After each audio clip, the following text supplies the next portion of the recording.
home of baguettes, the Eiffel Tower, and this guy, French city Strasbourg, holds one of the largest cathedral marvels in the world. The Strasbourg Cathedral first undercame construction in 1176 and finished until an exhausting 300 years after. Not until countless remodeling and feature additions was the cathedral finally finished. The Strasbourg Cathedral sits on the ruins of the near-ancient past of German and French descent dating back to the 4th century. A previous cathedral was built, and then under the rule of Charlemagne, an important crypt was constructed in its footsteps. Besides that, the final product of the Strasbourg Cathedral was an architectural masterpiece. Measuring 142 meters long and 103 meters long, the cathedral was one of the tallest for its time. As depicted in the cathedral's plan, its significant architectural features include 3 portals fitted with 5 arches and multiple stories.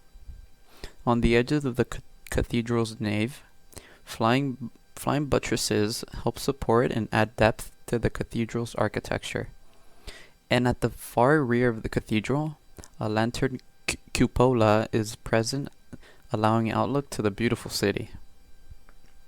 Moving back to the front of the cathedral, we see the enormous spire signature to the Strasbourg Cathedral. Originally, the cathedral was planned to have 2 spires reminiscent of the original.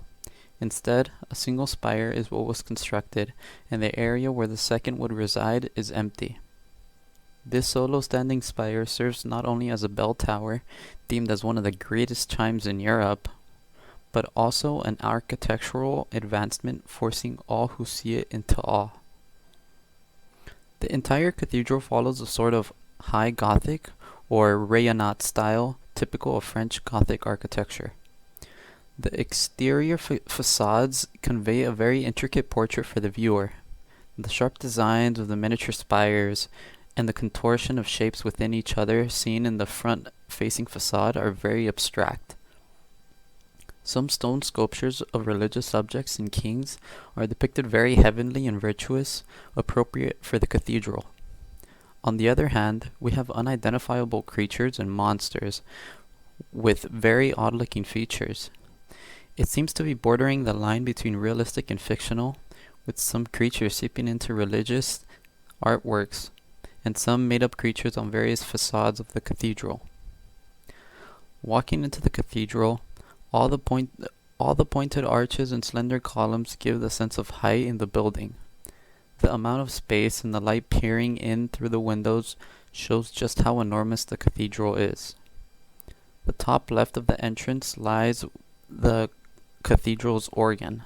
Suspended from the wall, the organ is very colorful and ornate with gold. Around the interior of the nave, we see the high collection of stained glass windows, depicting lots of religious symbols and people. The most notable of these stained glass windows is the Great Rose Window, located at the entrance portal. The window is extremely detailed with colorful Gothic art patterns, resembling somewhat of a flower with petals and a center. Next to the chancel, see 3 extraordinary clocks can be seen, the most important being the astronomical clock.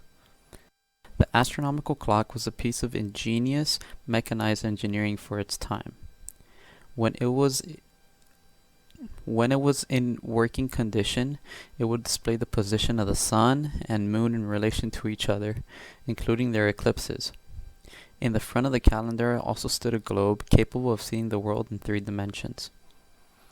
Overall, from the history to architecture and design, the Strasbourg Cathedral stands as a sign of architectural and artistic advancement in the High Middle Ages of France. This impressive choreographed work is a result of high Gothic influence intertwined with religious buildings and beliefs. It is truly remarkable what human ingenuity and creativity would create hundreds of years ago with only the Earth's materials and our brains.